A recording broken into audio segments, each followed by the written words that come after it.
Hello दोस्तों, आज हम बात करेंगे शुगर क्रैश के बारे में। शुगर क्रैश कोई प्लेन क्रैश की तरह नहीं है, लेकिन हाँ, ये एक ऐसा इंपॉर्टेंट इशू है जिसके बारे में जानना और समझना जरूरी है, क्योंकि खाना खाने के बाद अक्सर व्यक्ति को बहुत तेज भूख लगती है। ये होने का कारण शुगर क्रैश है, क्योंकि सडन सिंपल कार्बोहाइड्रेट्स खाने के बाद या ज़्यादा मीठा चीज़ खाने के बाद शुगर वैल्यूज बहुत ज़्यादा ड्रॉप करती है, क्योंकि इंसुलिन बहुत ज़्यादा बन जाता है और इसके बाद व्यक्ति को वापस फूड की क्रेविंग होती है और कई बार हाइपोग्लाइसीमिया भी हो सकता है, जो कि कभी कभी डेंजरस भी हो सकता है। इसके बारे में बात करेंगे। टॉपिक इंपॉर्टेंट है, अलग तरह का टॉपिक है। टॉपिक पे जाने से पहले जो लोग हमारे चैनल पर नए हैं उन्हें रिक्वेस्ट करूँगा कि चैनल को सब्सक्राइब करें, वीडियोस को लाइक करें, शेयर करें, फॉलो करें, कमेंट करें, पूरा देखें। टॉपिक इंपॉर्टेंट है, इसलिए इसे अंत तक देखिएगा। चलिए शुरू करते हैं इंपॉर्टेंट वीडियो।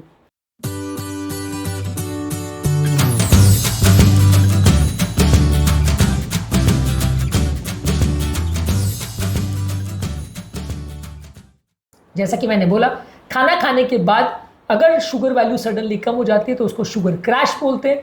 सबसे पहले बात करेंगे इसके कारण क्या है। यदि आप बहुत ज़्यादा मात्रा में सिर्फ कैंडी, सोडा, पेस्ट्रीज या ऐसी चीज़ें खाते हो जो बहुत ज़्यादा मीठी है, तो उसके बाद शुगर क्रैश होने का चांस बहुत ज़्यादा है, क्योंकि ये सारे खाद्य पदार्थों में बहुत ज़्यादा मात्रा में सडनली इंसुलिन बनता है और जब इंसुलिन बनता है तो वो बहुत ज़्यादा मात्रा में अगर बन जाता है तो शुगर लेवल्स को बहुत ज़्यादा लो कर सकता है। किसी वैसी व्यक्ति में ऐसा टेंडेंसी वाइज भी हो सकता है कि इंसुलिन जितनी ज़रूरत है उससे ज़्यादा बन जाए। मान लीजिए उसने मीठा खाया सिग्निफिकेंट अमाउंट में, लेकिन इंसुलिन जितना बनने की आवश्यकता थी उस मीठे को मैनेज करने के लिए उससे ज़्यादा बन गया। इंसुलिन का हाइपर प्रोडक्शन या ओवर प्रोडक्शन की वजह से बॉडी के कुछ इंट्रिंसिक कंट्रोल सिस्टम्स में डिफेक्ट होने की वजह से ऐसा हो सकता है, जिसकी वजह से सडन रिस्पॉन्स बहुत ज़्यादा आ जाए और शुगर वैल्यू सडनली लो हो जाए या क्रैश हो जाए, ऐसा हो सकता है। यदि आपके खाद्य पदार्थ में हेल्दी फैट्स, प्रोटीन्स और फाइबर नहीं है तो शुगर क्रैश होने का चांस ज़्यादा होता है, क्योंकि सिंपल कार्बोहाइड्रेट्स में शुगर वैल्यू सडनली बढ़ना और घटना ये सब प्रॉब्लम ज़्यादा हो सकती है। शुगर क्रैश होने का चांस कार्बोहाइड्रेट्स में ज़्यादा होता है, फैट और प्रोटीन में कम होता है। इसके अलावा अगर किसी व्यक्ति को इंसुलिन रेजिस्टेंस है और डायबिटीज़ है तो वैसे व्यक्ति को शुगर क्रैश होने का चांस ज़्यादा होता है, क्योंकि ये सब लोगों में इंसुलिन ओवर प्रोडक्शन या इंसुलिन का कंट्रोल सिस्टम गड़बड़ होने का चांस बहुत ज़्यादा होता है। तो शुगर क्रैश सडनली इनमें होने का चांस बहुत ज़्यादा होता है। रिसेप्टर लेवल पे भी कब ज़्यादा रिस्पॉन्स हो जाए, कब कम रिस्पॉन्स हो जाए, इसे मैनेज और मेंटेन करना अक्सर ज़्यादा मुश्किल होता है, इसलिए इस तरह के लोगों में शुगर क्रैश ज़्यादा देखने को मिलता है। इसके अलावा अगर कोई व्यक्ति लंबे समय तक अगर खाली पेट रह रहा हो या फास्टिंग कर रहा हो, वैसा व्यक्ति कोई सडनली अगर मीठी चीज़ लेता है तो उसको शुगर क्रैश होने का चांस और ज़्यादा होता है। मान लीजिए आप लंबे समय तक अगर फास्टिंग कर रहे हो तो आपका इंसुलिन रेजिस्टेंस कम हो जाता है, फिर जैसे आपने मीठा खाया और सडनली इंसुलिन बना जितना कि नॉर्मल बॉडी को बनाने की आदत थी, सडनली अगर बना तो आपको शुगर क्रैश ज़्यादा होगा और आपको रिफ्लेक्सली और ज़्यादा भूख लगेगी। तो वैसे व्यक्ति में जो फास्टिंग कर रहे हैं अगर बीच में सडनली वो मीठा खा लेते हैं तो शुगर क्रैश होने का चांस और ज़्यादा होता है। या इंटरमिटेंट फास्टिंग करने वाले लोगों को विशेष रूप से ध्यान रखने की आवश्यकता है। इसके अलावा सिम्टम्स बात करेंगे शुगर क्रैश के क्या हो सकते हैं।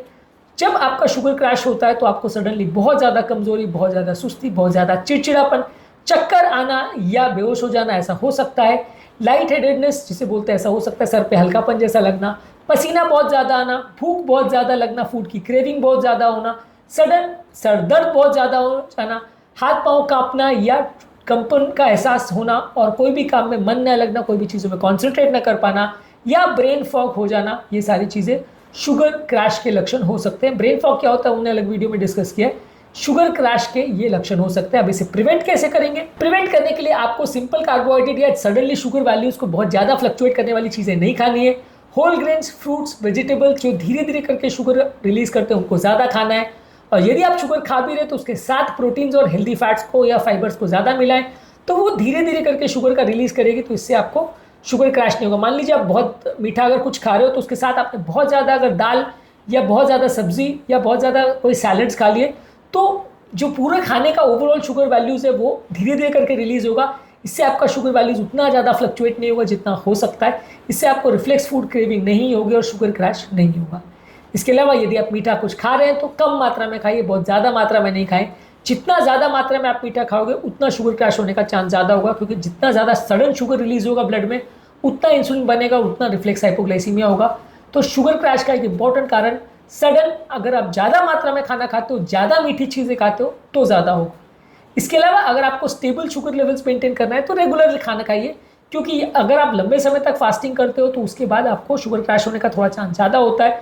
तो इस तरह के पेशेंट में एडवाइजेबल है कि अगर बार बार शुगर क्रैश हो रहा है और उसको वजन नहीं कम करना है, फास्टिंग नहीं कर रहा है, तो बार बार खाना खाइए या बैलेंस्ड वे पे खाना खाइए, 2-3 बार दिन भर में खाना खाते रहिए, तो उतना आपको सडन शुगर क्रैश या खाना खाने के बाद इंसुलिन का बहुत ज़्यादा बनने का प्रॉब्लम नहीं होगा। इसके अलावा एक और एडवाइस है कि पानी ज़्यादा मात्रा में पीजिए। जो लोग वेल हाइड्रेटेड रहते हैं उनको शुगर क्रैश कम होता है, डिहाइड्रेटेड लोगों में थोड़ा शुगर क्रैश ज़्यादा होता है। इसके अलावा अगर आपको मीठा खाना भी है तो सॉलिड फूड खाने में शुगर क्रैश उतना नहीं होगा, लिक्विड फॉर्म में लेंगे तो और ज़्यादा होगा। जैसे आप फ्रूट जूस ले रहे, कोल्ड ड्रिंक ले रहे, सोडा ले रहे तो शुगर क्रैश ज़्यादा होगा, सॉलिड खाने में उतना ज़्यादा नहीं होगा। तो ये भी एक इंपॉर्टेंट इशू है कि खाद्य पदार्थ अगर तरल है तो ज़्यादा होगा, सॉलिड में कम होगा।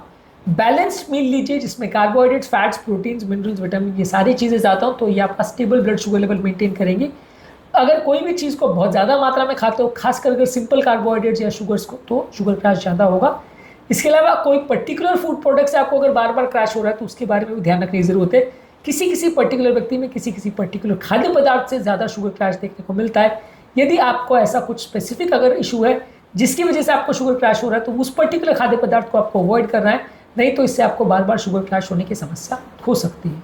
तो आज के टॉपिक का सार या कंक्लूजन ये है कि शुगर क्रैश जो है वो खाना खाने के बाद होता है। ये सबसे सरप्राइजिंग चीज़ है कि आप मीठा खा रहे हो और बहुत ज़्यादा कैलोरी खा रहे हो, उसके बाद सडन शुगर ड्रॉप हो रहा है। इसको अवॉइड करना ज़रूरी है क्योंकि इसको खाने के बाद आपको सिम्टम्स भी बहुत होंगे और बहुत ज़्यादा भूख लगेगी, जिसकी वजह से आप ओवर ईटिंग करोगे और खाते चले जाओगे, जिससे मोटापा बढ़ेगा, बहुत सारी बीमारियाँ आएंगी। इसलिए शुगर क्रैश से बचना ज़रूरी है क्योंकि ये मोटापे का एक बहुत इंपॉर्टेंट कारण है। तो आज के टॉपिक में हमने बात करी शुगर क्रैश के बारे में। उम्मीद करूँगा कि आज के टॉपिक में कुछ नई बातें जानने को मिली होगी। जो लोग हमारे चैनल पर नए हैं उन्हें रिक्वेस्ट करूँगा कि चैनल को सब्सक्राइब करें, वीडियोज़ को लाइक करें, शेयर करें, फॉलो करें, कमेंट करें पूरा।